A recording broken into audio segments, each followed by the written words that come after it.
Hello everyone, good evening. स्वागत है आप सभी का ऑनलाइन स्टडी में। देखिए, खड़गपुर में ये मैं फर्स्ट टाइम इस तरह से फेस कैम बोर्ड पे कर रहा हूँ क्योंकि आज ही मैंने इस बोर्ड को इंस्टॉल किया है। खैर, आज की इस वीडियो में हम टॉपिक पे बात करेंगे जो कि बिहार एसआई के लिए स्ट्रैटेजी वीडियो होगा। जैसे कि मैंने आपको बताया भी था कि हम एसआई का सेट तो स्टार्ट कर चुके हैं, लेकिन एक प्रॉपर क्या स्ट्रैटेजी आपको रखना है, किस तरह से करना है, वो मैं आज इस वीडियो में आपको बताने वाला हूँ। तो इस वीडियो को एंड तक देखिए और ख़ास करके मैं उन लोगों को बोलूँगा जो इस बार अपने वर्दी का सपना पूरा करना चाहते हैं, वो इस वीडियो को एंड तक बिना स्किप किए हुए देखेंगे। वीडियो छोटे से छोटा रखने की कोशिश करूँगा ताकि आपका समय भी बर्बाद ना हो और आप जो देखने आए हैं वो देख कर जाएंगे। तो चलिए, ज़्यादा समय ना लेते हुए डायरेक्ट हम बढ़ते हैं अपने बिहार एसआई के स्ट्रैटेजी वीडियो पे। इस बार हमें किसी तरह से क्लियर करना है, हमें नहीं आपको करना है, क्योंकि हम तो फिलहाल अब इस रेस से बाहर हैं। तो आज हम सबसे पहले मैं आपको बताऊंगा कि बुक लिस्ट कौन कौन होना चाहिए और साथ ही साथ आगे करना क्या है, तो वो आज इस वीडियो में आप सीखेंगे। तो सबसे पहले हम बुक लिस्ट के बारे में बात करेंगे। इतने से पहले हम एक छोटे से पॉइंट्स पे बात करते हैं। आप सभी को पता है कि प्री हो या फिर मेंस हो, दोनों में आपका जो पेपर है वो 100 क्वेश्चंस के साथ रहता है। प्री या फिर मेंस, दोनों में 100 क्वेश्चंस, यानी 100 क्वेश्चंस 200 मार्क्स के रहते हैं। तो फिलहाल हम यहाँ पे क्या करते हैं, आपका जो 100 क्वेश्चंस है इसको मैं तोड़ता हूँ 65 + 10 + 25। अब ध्यान से समझिएगा, यहीं पे समझना है आपको कि 65, 10 + 25 है क्या हम यहाँ पे तोड़ रहे हैं और क्यों तोड़ रहे हैं, वो मैं आपको समझाता हूँ। 65 के लिए सबसे पहले आपको बुक रेडी करना पड़ेगा कि बुक लिस्ट में जो आपका 65 है, मतलब 65 का मतलब हुआ कि 65 क्वेश्चन, 10 क्वेश्चंस और 25 क्वेश्चन। तो 65 क्वेश्चंस के लिए क्या क्या बुक की ज़रूरत पड़ेगी वो सबसे पहले आप समझेंगे। तो ध्यान दीजिए कि 65 के लिए मैं आपको बस 5 चीज़ें बताने वाला हूँ। एक एक पॉइंट्स हम नोट करते हैं और आप भी नोट कर लीजिएगा, चाहे फिर लास्ट में स्क्रीनशॉट लेना चाहे तो ले सकते हैं। पहला चीज़ जो कि कॉमन बुक है, सभी को यूज़ करना ही है, लूसेंट का सब्जेक्टिव रखेंगे और ऑब्जेक्टिव रखेंगे। ये तो कॉमन बुक है दोनों के लिए, लूसेंट का सब्जेक्टिव और ऑब्जेक्टिव। सेकेंड जो पॉइंट रहेगा वो क्राउन। बिहार की बात कर रहे हैं तो लूसेंट और क्राउन तो वैसे भी नहीं छोड़ सकते, लेकिन क्राउन में मैं आपको रिकमेंड करूंगा कि सिर्फ और सिर्फ ऑब्जेक्टिव ही आप यूज़ करेंगे, क्राउन का सब्जेक्टिव नहीं। ठीक है, क्राउन का ऑब्जेक्टिव से काम चलेगा। थर्ड पॉइंट की बात करते हैं। थर्ड पॉइंट में देखिए, घटना चक्र से हम मुंह नहीं मोड़ सकते, तो यहाँ पे मैं घटना चक्र लिखता हूँ। घटना चक्र आपको रखना है। घटना चक्र में क्या क्या, घटना चक्र के सभी चीज़ों को नहीं पढ़ना है। यहाँ पे 3 सब्जेक्ट आप लीजिए, हिस्ट्री, पॉलिटी और साथ ही साथ हम एक रख लेते हैं जो कि हमारा ज्योग्राफी। ठीक है, अब यहाँ ये मत कहना कि साइंस के लिए क्या करना है, साइंस के लिए घटना चक्र पढ़े या नहीं पढ़े, जिनके पास टाइम होगा वो ज़रूर कवर करेंगे। ठीक है, हिस्ट्री, पॉलिटी, ज्योग्राफी, साइंस, ये घटना चक्र की 3 जो कि बहुत इंपॉर्टेंट है। अगर आप इसका एक ही में भी आता है, एक बुक आता है जो कि मोटा सा रहता है, सभी सब्जेक्ट एक ही में कंबाइंड रहते हैं, वो ना लेकर के आप अलग अलग लेकर के बैठेंगे तो ज़्यादा अच्छा रहेगा। हिस्ट्री, पॉलिटी और ज्योग्राफी का तीनों अलग अलग। फोर्थ पॉइंट की बात करते हैं तो फोर्थ पॉइंट में ध्यान रखना है, यहाँ पे मैं आपको एक रिकमेंड करूँगा साइंस के लिए क्या स्पेशल करना है। साइंस के लिए यहाँ पे ध्यान दीजिए कि 9th से लेकर के 12th तक, 9th से 12th तक का आप एनसीईआरटी कवर करिए, एनसीईआरटी कवर करिए। साथ ही साथ इसके अलावा आप लूसेंट में जो स्पेशल लूसेंट साइंस आता है, लूसेंट साइंस, आप इसको पढ़ लीजिए पूरा। खास करके बायोलॉजी वाला जो पोर्शन है उस पर आपको थोड़ा अच्छे से ध्यान देना होगा। ठीक है, साइंस के लिए 2 चीज़ तो कंपलसरी करना ही करना है। पहला कि 9 से लेकर 12 तक का एनसीईआरटी आप पढ़ेंगे।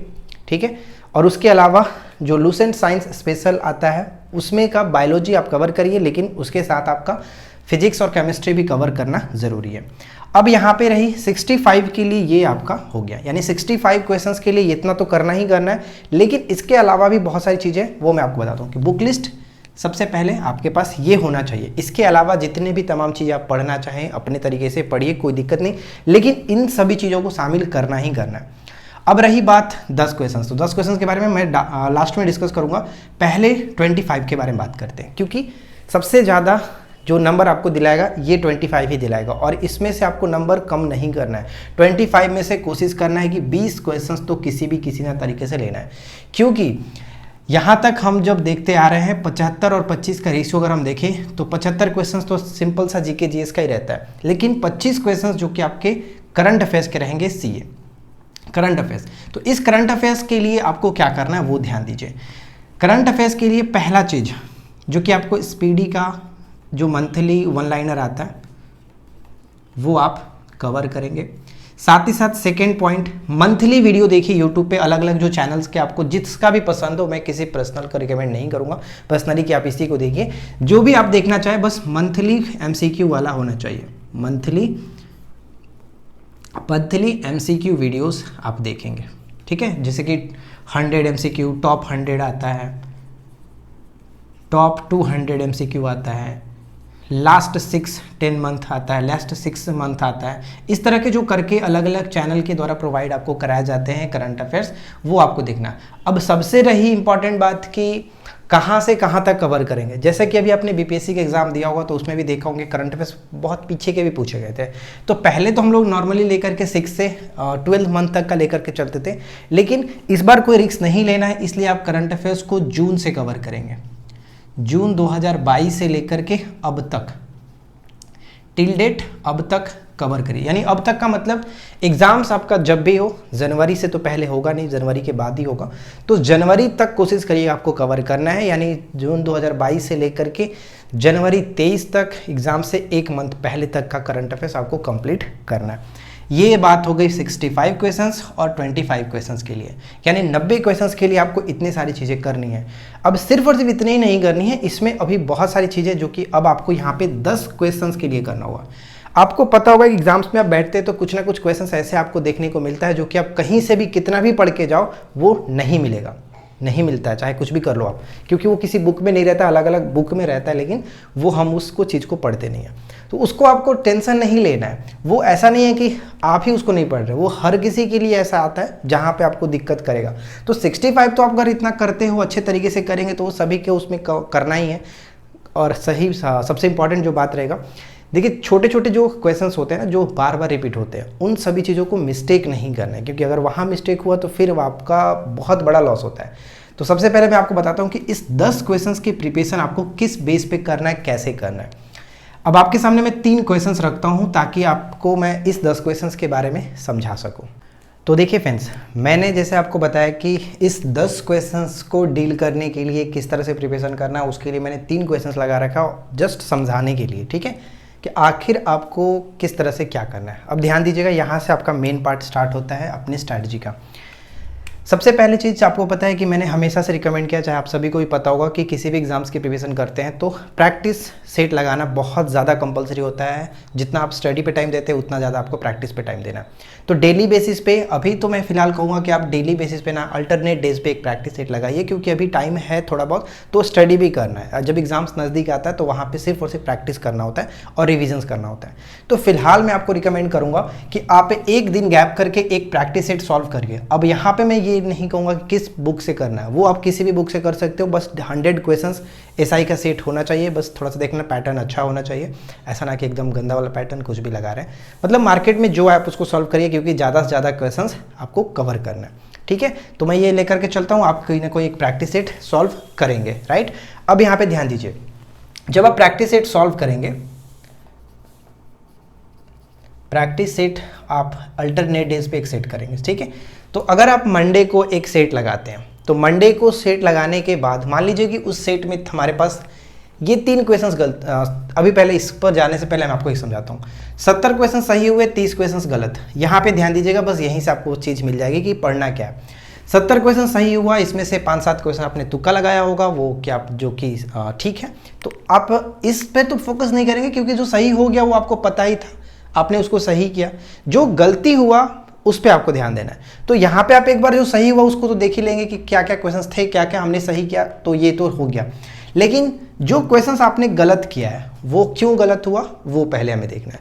तो मान के चले कि 30 क्वेश्चंस में से आपको 5-7 क्वेश्चन ऐसे भी होते हैं जो मिस्टेकली हो जाते हैं, ठीक, जो कि गलत हो जाते हैं।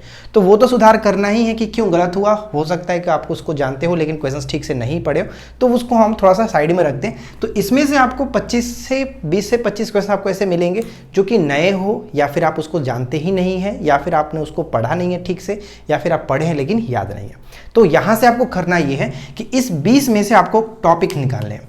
इस 20 क्वेश्चंस में से, यानी 30 में से जो भी आप गलती हुआ उसमें से आप 5 से 7 टॉपिक ढूंढिए। 5 से 7 टॉपिक ढूंढिए। अब हम चलते हैं वहां पे। मान के चलिए कि हमारे पास इस प्रैक्टिस सेट में हमारे साथ ये 3 क्वेश्चंस गलत हो गए, ठीक है। 3 क्वेश्चंस गलत थे, जो कि पहला क्वेश्चन हमें देखने को मिल रहा है कि किस अधिनियम ने बंगाल के गवर्नर जनरल को भारत का गवर्नर जनरल बनाया। इजी बहुत इजी है, आप सभी लोग को आंसर पता होगा। लेकिन अब मैं समझाने के लिए आपको बता रहा हूँ कि अगर हमारे पास इस तरह से 5 से 7 टॉपिक निकलेंगे, पहला टॉपिक हमारा मिल जाता है गवर्नर जनरल, यानी कि पूरे गवर्नर जनरल को पढ़ेंगे। इसमें एक अधिनियम भी देखने को मिल रहा है। तो अधिनियम का मतलब हुआ जो संविधान सभा निर्माण करने के समय जो अधिनियम बने थे, जैसे कि भारत शासन अधिनियम 1935 हुआ, 1833 का चार्टर एक्ट हुआ, 1892 का भारत शासन अधिनियम है। तो इस तरह के जो नियम थे, रेगुलेटिंग एक्ट हो जाता है 1773 का, ये आपका पिट्स इंडिया एक्ट हो जाता है 1784 का। तो इस अधिनियम को आपको एक बार पढ़ना है। तो यहाँ पे हमें एक टॉपिक तो मिल जाएगा, पहला कि अधिनियम देखना है, साथ ही साथ गवर्नर जनरल हमें देखने को मिलेगा। तो गवर्नर जनरल एक दिन में तो टॉपिक कवर होने वाला नहीं है, तो कोशिश यहाँ पे आप ये करिए कि 5 से 7 टॉपिक ही निकालिए, जिसको हम लोग एक दिन में, क्योंकि मैंने यहाँ पे आपको यही बोला कि मंडे को अगर आप सेट लगा रहे हो तो मंडे को सेट लगाने के बाद 5 से 7 टॉपिक निकालो कि हमें इस दिन में, यानी एक दिन में टोटल कवर करना है। आपके पास ट्यूसडे बचेगा, तो ट्यूसडे में आप सभी टॉपिक्स को पढ़ेंगे जो जो इस सेट में टॉपिक मिले थे। यानी इसी को कहते हैं सेट का एनालिसिस करना। सेट को जितना अच्छे से आप एनालिसिस करिएगा, सेट पे जितना टाइम दीजिएगा, तब उस सेट को आप अच्छे तरीके से यूटिलाइज कर पाएंगे, और तब आपको समझ में आएगा कि हाँ, ये किस किस टॉपिक से मुझे क्वेश्चंस गलत हो रहे हैं, किस किस टॉपिक पे काम करना है, तब आपको समझ में आएगा। तो ये चीज़ करना है। पहला चीज़ आपको ये समझ में आएगा। मान लीजिए मैंने एक क्वेश्चन देखा तो अधिनियम मिल गया, गवर्नर जनरल मिल गया, तो 2 टॉपिक तो यहाँ से भी निकल जाएंगे। इसके बाद अगर हम सेकंड क्वेश्चंस पे बढ़ते हैं कि परावैंगिक किरणों में ऊर्जा किसकी अपेक्षा अधिक होती है, यानी परावैंगिक किरणों में ऊर्जा किसकी अपेक्षा अधिक होती है। तो अगर आप इस क्वेश्चन को गलती करते हैं तो ये बहुत एक मतलब यूनिक सा टॉपिक है। यहाँ से हमेशा क्वेश्चन आपको बनते हैं।